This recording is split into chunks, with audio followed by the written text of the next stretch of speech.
अस्सलामुअलैकुम। रमज़ान इफ्तार ट्रांसमिशन में आपको खुशामदीद। मैं हूं अनवार खाबर और मैं हूं आपके साथ नबीहा इजाज खान। नाजरीन, आज 6 रमज़ान है और अनवार किस तरीके से ये 6 दिन गुजर गए बिल्कुल पता ही नहीं चला। इतनी तेज़ रफ्तारी के साथ जो पहला अशरा है अपने ख़त्म की जानिब बढ़ रहा है। बहरहाल नाजरीन, प्रोग्राम में बहुत सारी सियासी खबरें भी होंगी, बहुत सारी पोलिटिकल हैपनिंग और अदालती कार्रवाई, खासकर जो सुप्रीम कोर्ट ऑफ पाकिस्तान पर सबकी नजरें हैं, उस हवाले से भी डिटेल सेगमेंट्स होंगे। लेकिन इससे पहले के बाकायदा सेगमेंट का आगाज करें, नजर डालते हैं ऑन टॉप स्टोरीज। सियासी जंगो जदल का कानूनी महाज पर फैसला हो पाएगा। पाकिस्तान शदीद पोलराइजेशन और अदम बर्दाश्त की लपेट में। रमजान और सिला रहमी। चिकन जरफ्रेजी विद गार्लिक राइस का पकवान भी होगा आज के शो का हिस्सा। तो नाज़रीन, बाकायदा प्रोग्राम का आगाज करते हैं। जैसा कि आपके साथ शेयर किया कि सुप्रीम कोर्ट ऑफ पाकिस्तान पर इस वक्त सबकी नजरें टिकी हुई हैं। एक जानिब कल जस्टिस मंसूर अली शाह और जस्टिस मंदोखेल के तहरीक इंसाफ की दरखास्त पर तफसीली फैसला जारी हुआ था, तो सब वर्ता हैरत में डूब गए कि आज पाकिस्तान में इलेक्शन में ताखीर के अहम तरीन मुकदमे की समाअत हो रही है और इसके मुतल्लिक अनवार बहुत सारे सवालात हैं जो कि इस वक्त उठाए जा रहे हैं। और कल पार्लियामेंट का मुश्तरका इजलास भी था, जहां वजीर आजम शहबाज शरीफ ने पार्लियामेंट में खिलाफ तवक्को एक लंबा आज खिताब किया है। उसमें शहबाज शरीफ ने इमरान खान को अदालतों से मिलने वाली जमानतों पर सख्त तनकीद की और कल के फैसले 3-4 का जो हवाला था वो भी दिया है। खैर, ये कायनी बहस है जिस पर अभी बहुत बात होनी बाकी है और अगर इस हवाले से मजीद डिस्कस करें तो इलेक्शन मुलतवी हुए हैं, क्या ये नहीं होना चाहिए था और क्या ये मामला जो है ये पहले मातहत अदालत में नहीं जाना चाहिए था, क्योंकि इलेक्शन कमीशन को पोलिंग तारीख में तौसी और इलेक्शन में ताखीर का इख्तियार किसने दिया है, या इनकी तशरीह हुकूमत बनाने या गिराने के लिए होती है। इन तमाम सवालात के हवाले से हम मजीद डिस्कशन भी करेंगे। सीनियर एनालिस्ट मतीउल्लाह जान साहब ने हमें ज्वाइन किया है। मती साहब, बहुत शुक्रिया आपके वक्त के लिए। आज की समाअत के बारे में कुछ अपडेट, अभी तक क्या रिमार्क सामने आए? देखिए, आपसे कुछ देर पहले अटॉर्नी जनरल बैरिस्टर मंसूर आवान जो हैं उन्होंने अपने दलाइल दिए हैं सुप्रीम कोर्ट में 5 रुकनी बेंच के सामने, और अभी ये मामला कल तक चला गया है। और आज की सबसे अहम बात ये थी कि जो 5 रुकनी बेंच है चीफ जस्टिस उमर अता बंदयाल की सरबराही में, उसकी तरफ से जो रिमार्क्स आए हैं और जो सवाल उठाए गए हैं उनसे ये चीज़ वाज़ेह होती जा रही है कि supreme court of Pakistan election commission की तरफ से जो इलेक्शन की तारीख में तब्दीली की गई है उसको ये कबूल नहीं करेगी। और आज ये वाज़ेह तौर पे पूछा गया है कि जो बजट का वजह बताई गई है, पैसे की वजह बताई गई है, वो भी बज़ाहिर काबिल कबूल नहीं है। और ख़ास तौर पे जो वज़ारत दिफा की तरफ से कहा गया है कि उनके अहलकार दस्तयाब नहीं हैं, उस हवाले से भी कुछ मज़ीद जजों ने बड़े दिलचस्प रिमार्क्स दिए हैं। ख़ास तौर पे आज जब अटॉर्नी जनरल ने अपने दलाइल का आगाज़ किया तो उन्होंने बजट के हवाले से कुछ वजूहात का दिफा करने की कोशिश की जो इलेक्शन कमीशन ऑफ पाकिस्तान की तरफ से बताई गई थी, मगर इसके साथ साथ जो हुकूमत ने इलेक्शन कमीशन के सामने मौक़िफ़ रखा था कि पैसे नहीं हैं, उससे हवाले से जो बैरिस्टर मंसूर आवान हैं अटॉर्नी जनरल, उन्होंने जब ये दलील दी कि वफाकी हुकूमत जो है शदीद माशी मुश्किलात के शिकार है जी, तो सुप्रीम कोर्ट के बेंच की तरफ से उस दलील को भी रद्द किया गया। और जब वज़ारत दिफा की बात आई तो जस्टिस मुनीब अख्तर ने ख़ास तौर पर कहा कि हमारे फ़ौज के जवान अफसर अपनी जानों की कुर्बानियाँ मुश्किल से मुश्किल हालात में देते रहे हैं जंग के अंदर, और अजीम तरीन कुर्बानियाँ दी हैं उन्होंने, और इलेक्शन के लिए उनका जो है दस्तयाब ना होना ये नाकाबिल फ़हम है। और उन्होंने ये भी कहा है कि वफाकी हुकूमत आइन के तहत फ़ौज के कमांड और कंट्रोल की ज़िम्मेदार है।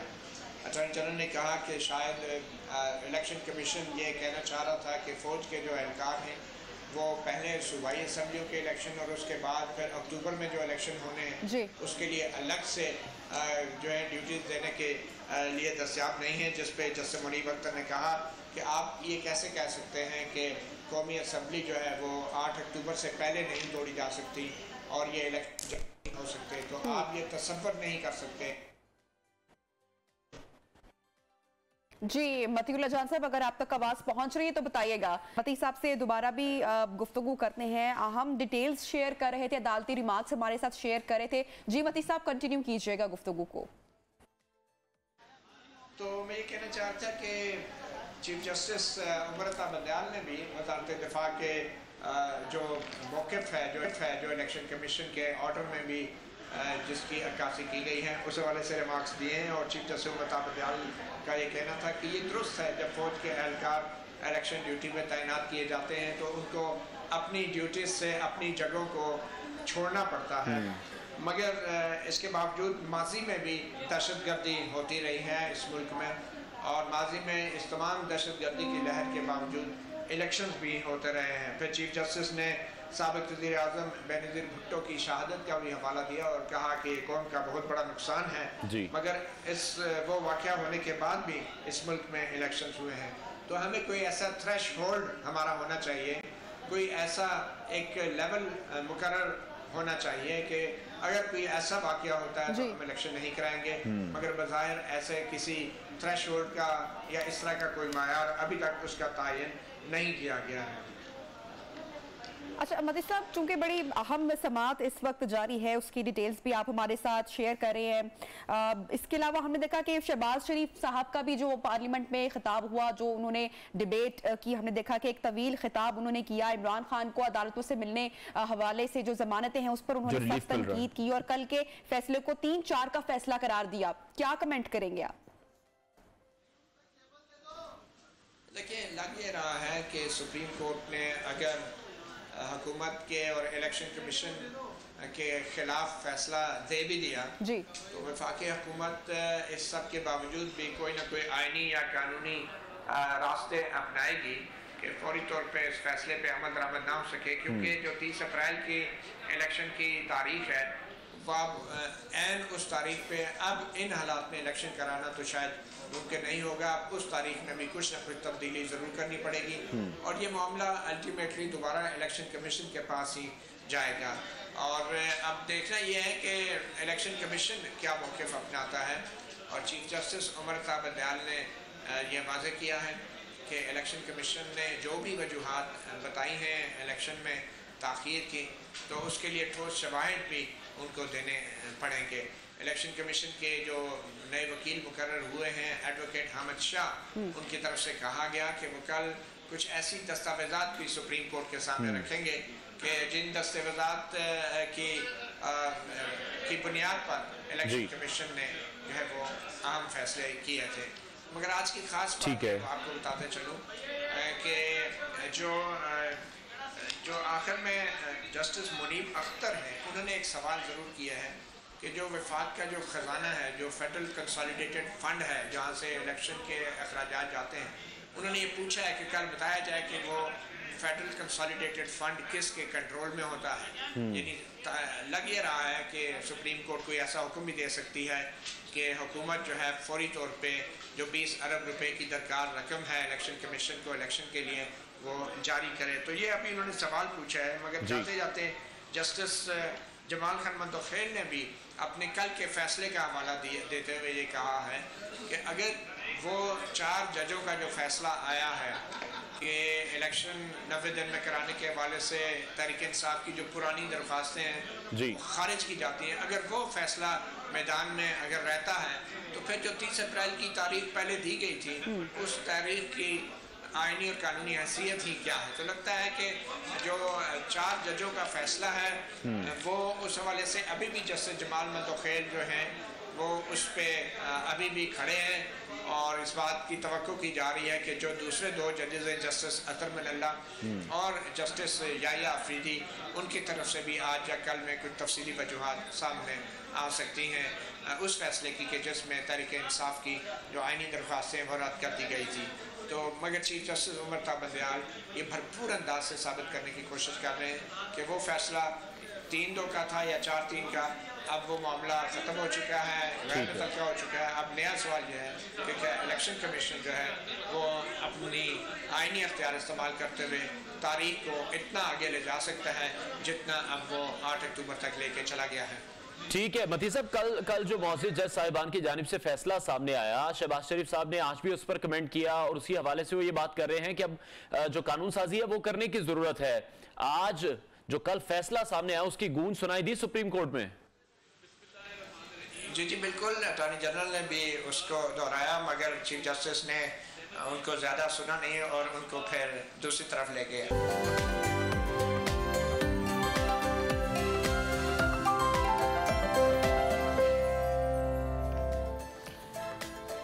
Welcome back. न्यू पाकिस्तान में आपको एक मरतबा फिर से खुशामदीद कहते हैं। नाज़रीन, पाकिस्तान में इलेक्शन में ताखीर के हवाले से अहम तरीन मुकदमे की समाअत हो रही है। इलेक्शन कमीशन को पोलिंग तारीख में तौसी और इलेक्शन में ताखीर का इख्तियार किसने दिया, बहुत सारे सवालात हैं। सवाल ये भी है कि क्या आइन की तशरीह हुकूमत बनाने और गिराने के लिए होती है? क्या PTI और हुकूमत यकीन दहानी के लिए तैयार है कि वो शफाफ इंतखाबात करवाना चाहते हैं? और 1 मार्च को सुप्रीम कोर्ट की तरफ से 90 दिन के अंदर इलेक्शन करवाने के फैसले की किस तरह से खिलाफ वर्जी हुई? इसके अलावा दीगर चंद अहम सवाल भी हैं जो हम जानने की कोशिश करेंगे। हैदर वहीद साहब माहिर कानून इस वक्त हमारे साथ मौजूद हैं।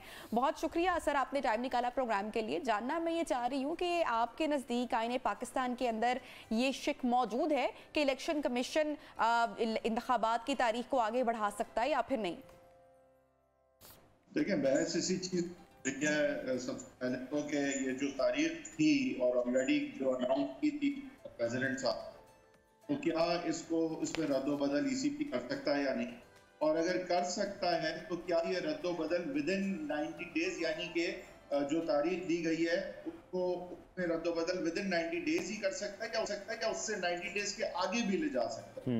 क्या कि 90 डेज के आगे अगर तारीख ले जाई जाती है तो क्या वो इमरजेंसी नाफिज किए बगैर ले जाई जा सकती है? यही सवाल है जिसपे समाअत हो रही है कि क्या पहली बात तो ECP का इख्तियार है तारीख चेंज करने का, और अगर चेंज करने का है तो क्या वो चेंज विदिन 90 डेज की ही चेंज हो सकती है या 90 डेज से आगे भी तारीख को वो ले जा सकता है? ठीक है, तो ये जो है चीज है जिसपे ठीक है। तो सब अगर अभी भी हम देखें, अगर हुकूमत के खिलाफ अगर अभी फैसला आ जाए सुप्रीम कोर्ट की जानिब से, तो मजीद भी रास्ते हुकूमत के पास मौजूद हैं, क्योंकि बारहा यही पैगाम दिया जा रहा है इलेक्शन में नहीं जाना चाहते। जो रीजंस दी जा रही हैं कि बजट नहीं है, सिक्योरिटी के मसले मसाइल हैं, साथ ही ये भी कहा जा रहा है कि किसी एक फर्द वाहिद की ख्वाहिश पर हम इलेक्शन नहीं कराना चाहते। देखिए, पहली बात, इलेक्शन अगर होंगे तो कॉन्स्टिट्यूशनल मैंडेट है तो होंगे, किसी की ख्वाहिश पे तो वाकई नहीं होंगे। अगर तो है कि डिसोल्यूशन के 90 दिन के अंदर हो या जल्द अज जल्द उसके बाद अगर किसी वजह से 90 दिन में नहीं हो सकता हो, तो आइन में अगर इस बात को तस्लीम किया जाएगा है तो ही होंगे, किसी की ख्वाहिश पे तो जाहिर नहीं होंगे। दूसरी बात यह है कि ECP का जो ऑर्डर है उसमें जो वजूहात उन्होंने बताई हैं जिस वजह से उन्होंने तारीख जो है वो मुलतवी की है जी, तो उनको ये जस्टिफाई और सब्सटैंटिएट करना होगा कि ये जिन बुनियादों का, ग्राउंड्स का, रीजंस का उन्होंने तस्करा किया है, आया कि फैक्ट्स एंड फिगर्स के साथ और शवाहिद के साथ, क्या वो इस चीज को सब्सटैंटिएट कर सकते हैं कि वाकई फंड्स नहीं है, वाकई जो है वो क्यों आर्मी नहीं दे रही, अगर फैसिलिटेट कर रही तो वो नहीं करा सकते, वगैरह वगैरह। तो उन्हें सब्सटैंटिएट करना होगा कि ये जो रीजन जिनका महज तस्करा है ऑर्डर में, तो उसके पीछे शवाहिद, फैक्ट्स एंड फिगर्स ठोस हैं और ये वो वजूहात हैं जिसको फिर अदलिया को मानना चाहिए, और इनकी आगे दी हुई डेट जो है वो जस्टिफाई अगर ECP कर पाती है तो लिहाजा उसको फिर इलेक्शन की नई तारीख समझना चाहिए। अब हैदर साहब, जो इस वक्त हम देख रहे हैं कि एक पॉलिटिकल क्योस की या सियासी इंतशार की सूरत हाल है, अब इसमें आपको लगता है कि शफाफ तमाम तर मामला हो पाएगा, इंतखाबात हो पाएंगे, या एंड रिजल्ट आप टेबल टॉक ही देखते हैं, सबको मिलकर बैठकर ही फैसला करना पड़ेगा, या क्या होगा? अदलिया अगर फैसला कर भी दे तो फिर सियासतदानों को तो बैठना ही पड़ेगा ना? देखिए, बेशक के अगर फुल कोर्ट बनती और यकजबां होके कोर्ट की तरफ से बात आती तो उसका ज्यादा होता। प्रैक्टिकल बात अब कर रहा हूँ। दूसरा ये भी जरूर है कि जहाँ तक बात है कि इलेक्शन जो है वो साफ शफाफ नहीं होंगे क्योंकि हुकूमत इलेक्शन कराना नहीं चाह रही, तो फिर अगली दफा से फिर इमरान खान अगर बिलफर्ज मैं कह रहा हूँ अगले साल होते हैं इलेक्शन और जीत के आ जाते हैं, तो वो तो कभी भी इलेक्शन नहीं कराएंगे, उनकी तबीयत खराब है। तो ये बड़ी खतरनाक बात होती है कि इलेक्शन अगर मुलतवी होंगे तो उसकी बड़ी ठोस वजूहात होने चाहिए। इस तरह से महज कहने से होने लगे तो कल को आप समझ सकती हैं कि आप अगर कल को हमारी वजीर आजम बन गई तो हो सकता है आप कभी छोड़ना ही, फिर हम क्या करेंगे? ठीक है हैदर साहब, आप किस तरह से देख रहे हैं? बिल्कुल पोलराइजेशन वाली सूरत हाल है। हम अदलिया की बात करें, हम वकला की बात करें, एस्टैब्लिशमेंट की बात करें, सियासतदानों की बात करें या सहाफ़ियों की बात करें, बहुत ज्यादा पोलराइजेशन है इस वक्त, जिस तरह से सुप्रीम कोर्ट के फैसले का भी आप जिक्र कर रहे हैं। बिल्कुल, देखिए सिर्फ पोलराइजेशन नहीं है इसमें। जो अफसोसनाक बात है वो ये है कि आज बात ये की जा रही है कि ये इस पार्टी का जनरल है, ये इस पार्टी का जनरल है, ये इस पार्टी का जज है, ये इस पार्टी का जज है, ये इस पार्टी का एंकर है, ये इस पार्टी का एंकर है, ये इस पार्टी का चैनल है, ये इस पार्टी का चैनल है। तो ये महज पोलराइजेशन नहीं है, यहाँ पे पार्टिजनशिप जो है वो इम्प्यूट की जा रही है इदारों पे, जजेस पे, जर्नलों पे, एंकर्स पे, चैनल्स पे। तो ये सिचुएशन जो है ना कि जहाँ इंटेग्रिटी भी अंडर क्वेश्चन आ गई है, इम्पार्शियलिटी जहाँ होनी चाहिए। देखें, आप एक सिटीजन है, अगर आप एक तरफ हैं, आपकी अगर अपनी इफ्तार की टेबल पे घर पे कुछ आगे पीछे भी बात हो जाती है, बेगम आपकी कहीं और है, हस्बैंड कहीं और, तो that's okay, that's not a problem. But when you belong to an institution that is supposed to be impartial और वहां पे ये सवाल उठे, तो दैट्स जस्ट अनदर डील।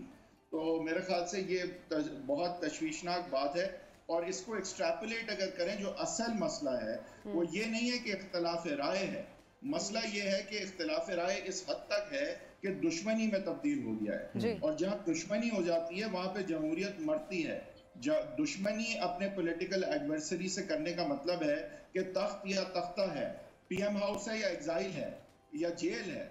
तो लिहाजा अब जिस तरह हम वकील हैं, हमें इजाजत नहीं होती कि सब्जेक्ट मैटर जिसके हवाले से हम केस लड़ रहे हैं उसमें वो हमारा जो है उसमें पेक्यूनियरी इंटरेस्ट हो, क्योंकि होगा फिर क्या कि वकील कहेगा भाई मैं क्या कानून का तकादा करूंगा, मेरे अरबों रुपए लगे हुए, मैं इतना इन्वेस्टेड हूँ इस चीज में। उसी तरह से जब अगर सियासतदान देखेगा कि मेरी तो मौत है अगर मैं इलेक्शन हार गया, तो कोई भी बगैर जमहूरी गैर प्रिंसिपल, जिस तरह राणा साहब ने कहा, तो प्रॉब्लम यह है कि हमें इस वक्त जो है इन दोनों ठीक। अच्छा हैदर साहब, दूसरी जानिब हम देख रहे हैं कि वज़ीर आज़म शहबाज शरीफ ने भी जो पार्लियामेंट में खिताब किया, तवील उनकी एक डिबेट थी, इमरान खान को अदालतों से मिलने वाली ज़मानतों से मुतल्लिक भी वो सख्त तनकीद करते हुए दिखाई दी। और इससे पहले मरियम नवाज शरीफ साहिबा की भी जो परसों की प्रेस कॉन्फ्रेंस थी, उन्होंने भी काफी बोल्ड अंदाज से खुल्लम खुल्ला उन्होंने नाम भी लिया, बिलावल भी कल खुलकर बोले। तो आपको लगता है कि इस वक्त जो गवर्नमेंट है, मौजूदा हुकूमत है, वो कोई नरम गोशा रखती है या झुकती हुई दिखाई दे रही है आपको? इसकी तरफ झुकती हुई किसकी तरफ? हालात ठीक करने के लिए, मुज़ाकरात की टेबल पर आने के लिए या इलेक्शन कराने के लिए हुकूमत आमादा हो सकेगी?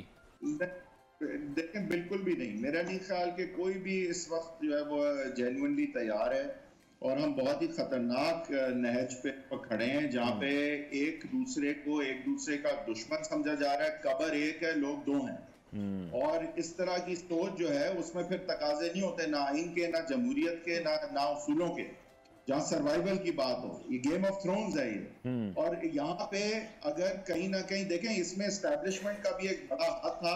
जिस तरह से नवाज शरीफ साहब गए, फिर इमरान खान साहब गए, अब उन्हीं को चाहिए कि वैसे तो कोई बड़ा पॉजिटिव रोल नहीं उन्होंने अपना दिखाया अभी तक इसमें, लेकिन कहीं इनको एक दूसरे से बचाएं अगर मुल्क बचाना है, क्योंकि यहाँ पे दुश्मनियां हो चुकी हैं। और कहीं ना कहीं आइन, पब्लिक और जो अवाम है, पाकिस्तान है, मुल्क है, उसको पहले आपको रखना पड़ेगा। और कभी कभी आपको फिर जब इस हद तक दुश्मनियां हो जाती हैं तो अलग करना पड़ता है कुछ, कहीं किसी को सॉर्ट आउट, कोई विजडम किसी को दिखाना होगा, ठहराव किसी को दिखाना होगा, कद किसी को दिखाना। ठीक है, बहुत शुक्रिया माहिर कानून हैदर वहीद हमारे साथ इन कॉन्वर्सेशन थे। ब्रेक लेते हैं, ब्रेक के बाद आपको दोबारा ज्वाइन करें। Stay with us.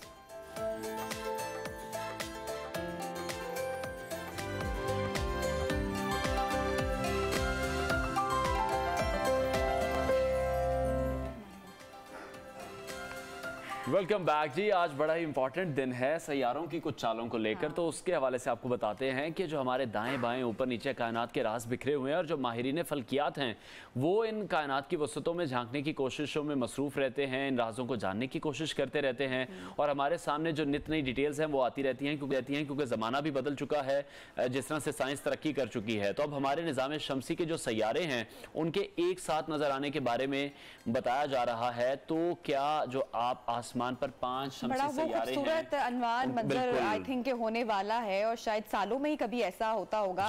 तो आज मेरे ख्याल से ये मंजर देख सकते हैं, 5 सैयारों को एक साथ देखना मुमकिन होगा और बड़ा खूबसूरत मंजर होगा। आज रात उफक पर चांद के साथ मोतियों की सूरत में चमकेंगे ये सैयारे। पाकिस्तान समेत अनवार पूरी दुनिया में ये देखे जाएंगे, इनका नजारा किया जाएगा और सूरज गुरूब होने के बाद अतारत, ज़ोहरा, मरीख, मुश्तरी और यूरेनस को चांद के साथ देखना अनवार मुमकिन हो पाएगा। बिल्कुल, माहिरीन फल्कियात यही बता रहे हैं कि उफक जहां भी साफ होगा वहां इन सैयारों का मुशाहिदा मुमकिन होगा। और जिस तरह से आप कह रही थी कि पहले भी हुआ होगा, तो यकीनी तौर पर ये जो सैयारे हैं 2004 और फिर 2022 में भी नजर आए थे और अब आज ये डेट दी गई है कि आज क्लीन होगा, जहां पर बादल नहीं होंगे, आसमान साफ होगा, वहीं पर इसका मुशाहिदा किया जाएगा। अच्छा, कुछ दिनों पहले तो हम देख ही रहे थे चांद के साथ, आई एम श्योर बहुत तस्वीर भी वायरल हुई थी ऑन सोशल मीडिया और मैंने भी खुद विटनेस किया कि आसमान चूंकि बहुत साफ था और दो सैयारे चांद के बिल्कुल एन नीचे साथ दिखाई दे रहे थे, तो सोशल मीडिया पोस्ट भी बहुत रही। और जब आप जहाज का भी अनवार सफर करते हैं तो ये चीजें और प्रोमिनेंट ऊपर, जब आप इतनी ऊंचाई पर जाते हैं तो वो भी नजर आती हैं, दिखाई देती हैं। वो मुझे अक्सर बताते रहते हैं कि चांद के साथ जो है वो पायलट्स वगैरह भी आपस में जो है गुफ्तगू करते हैं, तो ही टोल्ड मी कि ये आम सितारा नहीं है, किसी सैयारे का जिक्र किया कि ये वो खास सैयारा है और फिर सोशल मीडिया पर भी खासी चर्चा रही। लेकिन आज की खूबसूरत बात यह है कि आज जनाब पूरे 5 सैयारे चांद के साथ दिखाई देंगे। बिल्कुल, और ये जो मुशाहिदा है वो आप आज कर सकते हैं क्योंकि आज के बाद फिर इनका जो मुशाहिदा है वो 2040 के सितंबर में किया जा सकेगा। ऑलमोस्ट 17 साल के बाद फिर ये मौका मिलेगा। ये जो खूबसूरत मंजर है इसको कैप्चर किया जाएगा। फिर हम देखते हैं कि सोशल मीडिया पर भी ये तस्वीर मंजर आम पर आती हैं, जिस तरह कुछ रोज पहले भी हुआ और अफगानिस्तान और पाकिस्तान के मैच में भी कहा जा रहा है कि चांद के आसपास इस तरह से कोई सैयारा उस वक्त भी मौजूद था। बिल्कुल ऐसे ही। और अनवार बहुत सारी जब हम देखते हैं ना कि डॉक्यूमेंट्रीज मौजूद हैं, बहुत सारी मूवीज मौजूद हैं, तो बहुत सारे इंटरेस्टिंग फैक्ट्स भी जानने को मिलते हैं। जो पूरा निज़ाम शमसी का जो एक सिस्टम है, जब हम इसको देखते हैं और इंसान तो अभी तक इनकी तस्वीर ही नहीं कर, मैं देखती हूँ, थोड़ा सा इंटरेस्टिंग लगता है कि नासा की भी मुख्तलिफ जो वीडियोस हैं जब वो शेयर करते हैं ऑन यूट्यूब, डॉक्यूमेंट्रीज मौजूद है, तो और बहुत सारी मूवीज भी दुनिया की तरह का जो एक सैयारा है नासा वो भी दरियाफ्त कर चुका है, तो बहुत से लेकिन वहां पर जान नहीं है अभी तक, पॉसिबल नहीं है। तो ये जो अर्थ है अभी तक ऐसा मुमकिन नहीं हो पाया कि जो नासा के भी जो साइंटिस्ट हैं वो किसी ऐसे प्लैनेट तक पहुंच चुके हो, चूंकि हजारों लाखों प्लैनेट्स अब जो है उनकी डिस्कवरी मुमकिन हो चुकी है, लेकिन अभी तक कोई ऐसा प्लैनेट या कोई गैलेक्सी अभी तक साइंसदानों ने डिस्कवर नहीं की है जहां पर जिंदगी मुमकिन हो पाए। अच्छा, मैं चूंकि रमजान है, रमजान की मुनासबत से भी यहाँ पे एक चीज शेयर करना चाहूंगी। सूरह रहमान क्या ही खूबसूरत सूरत है, जो हम इसका तर्जुमा भी पढ़ते हैं तो हमारे रोंगटे खड़े हो जाते हैं। तो एक वहां पर जो जुमला आता है या आयत आती है वो बड़ी ही इंटरेस्टिंग, उलमा से उसकी तशरीह या डिटेल्स जानने की भी कोशिश की। उसमें लिखा हुआ है, तर्जुमा ये है कि और जमीन से निकलने की कोशिश करो जो कि तुम अगर जोर लगाए बगैर निकल नहीं पाओगे। तो आप देखेंगे जो हमारा कुरान पाक है आज से 1400 साल पहले किन चीजों की तरफ हमें इंडिकेट कर रहा था। तो ये बड़ी खूबसूरत एक आयत है, बिल्कुल एक्सप्लोर करें। तो वो इकबाल भी कह गए ना कि सितारों से आगे जहां और भी है, तो इंसान कोशिश कर रहा है कि उनकी तस्वीर जो है वो कर पाए। ब्रेक लेते हैं, हेडलाइंस ब्रेक के बाद आपको दोबारा ज्वाइन करेंगे, साथ रहिए।